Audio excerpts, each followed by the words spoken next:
Hello friends, வணக்கம். Welcome to Sarguna சமையல்.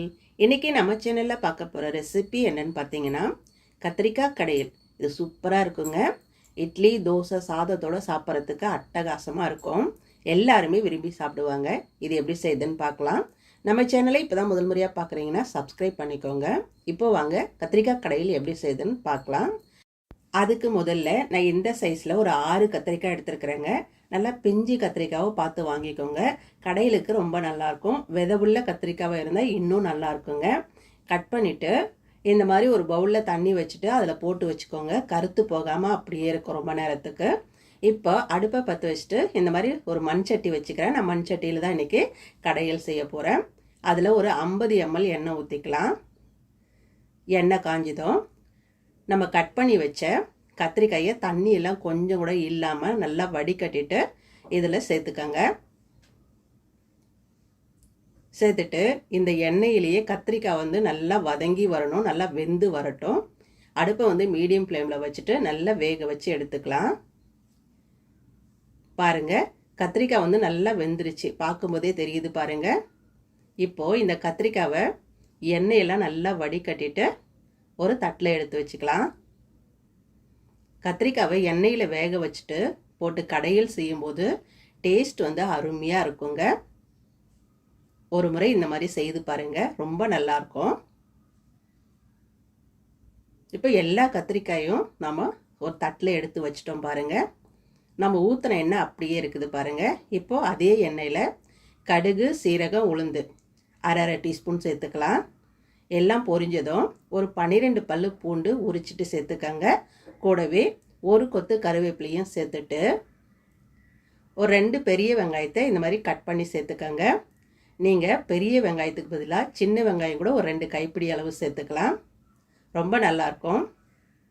வெங்காயம் வந்து ரொம்ப நேரம் வதங்க தேவையில்லை. ஒரு பாதி அளவுக்கு இந்த மாதிரி வதங்கினா போதுங்க. பாருங்கள், வெங்காயம் நல்லா வதங்கிட்ட பிறகு ஒரு 6 தக்காளி எடுத்துருக்கிறேன். அதை கட் பண்ணிவிட்டு சேர்த்துக்கலாம். மீடியம் சைஸில் 6 தக்காளி, நாட்டு தக்காளி, நல்லா பழுத்த தக்காளியை பார்த்து கட் பண்ணிவிட்டு சேர்த்துக்கங்க.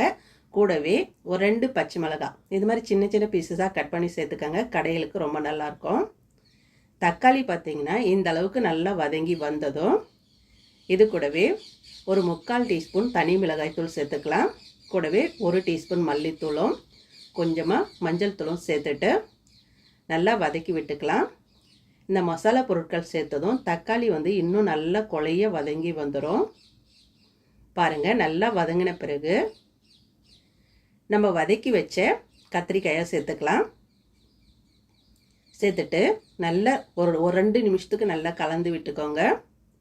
ஏற்கனவே கத்திரிக்காய் வந்து நல்லா வேக வச்சு தான் வச்சுருக்குறோம். அதனால் ரொம்ப நேரம் வதக்கணும்னு அவசியம் இல்லை. ஒரு 1லேருந்து 2 நிமிஷம் நல்லா இந்த மாதிரி கலந்து விட்டுக்கலாம்.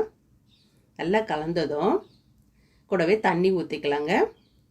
ஒரு டம்ளர் அளவுக்கு, சின்ன டம்ளரில் 1 டம்ளர் அளவுக்கு தண்ணி ஊற்றிக்கோங்க. தண்ணி ஊற்றிட்டு ஒரு முறை நல்லா கலந்து விட்டுக்கோங்க.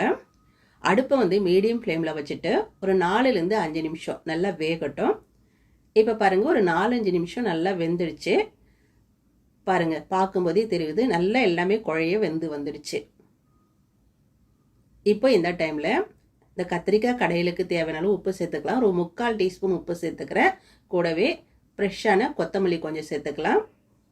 சேர்த்துட்டு அடுப்பை அணைச்சிட்டு ஒரு முறை நல்லா கலந்து விட்டுருங்க.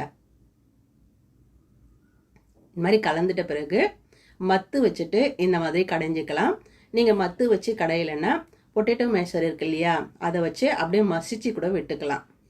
பாருங்கள், மத்து வச்சுட்டு இந்த மாதிரி தான் கடைஞ்சி எடுத்துக்கணும். ரொம்ப மைய கடையாமல் இந்த மாதிரி ஒன்றும் பாதியமாக தான் கடைஞ்சி எடுத்துக்கணும். கத்திரிக்காய் கடையல் வந்து இந்த அளவுக்கு தான் திக்காக இருக்கணும். ரொம்ப தண்ணியாகவும் இருக்கக்கூடாது. இந்த அளவுக்கு திக்காக இருந்தால் கத்திரிக்காய் கடையல் ரொம்ப சுவையாக நல்லா இருக்குங்க. அவ்வளோதாங்க, அருமையான சுவையில் கத்திரிக்காய் கடையல் சூப்பராக தயாராகிடுச்சு பாருங்கள். இது பார்த்திங்கன்னா இட்லி, தோசை, சப்பாத்தி, சாதம், பூரி கூட வச்சு சாப்பிட்லாங்க. அருமையாக இருக்கும். நல்லா மெத்துன்னு தோசை இந்த மாதிரி சுட்டுட்டு ஒரு கரண்டி அள்ளி வச்சுட்டு சாப்பிட்டா இன்னும் 2 தோசை சேர்த்து சாப்பிடுவாங்க. அவ்வளோ அருமையாக இருக்குங்க. கத்திரிக்காய் பிடிக்காதவங்க கூட விரும்பி சாப்பிடுவாங்க. நீங்களும் இதே மாதிரி செய்து பாருங்கள். செய்து பார்த்துட்டு எப்படி வந்ததுன்னு கமெண்ட்டில் சொல்லுங்கள். இந்த வீடியோ பிடிச்சதுன்னா சர்குணா சமையலுக்கு சப்ஸ்கிரைப் பண்ணுங்கள், லைக் பண்ணுங்கள், கமெண்ட் பண்ணுங்கள். மறக்காமல் உங்கள் தெரிஞ்சவங்களுக்கு நிறைய ஷேர் பண்ணுங்கள். அப்படியே பக்கத்தில் இருக்க பெல் பட்டனையும் அழுத்தி விடுங்க. அப்போ தான் நான் போடுற வீடியோ உங்களுக்கு உடனுக்குடன் வரும். நன்றி, வணக்கம்.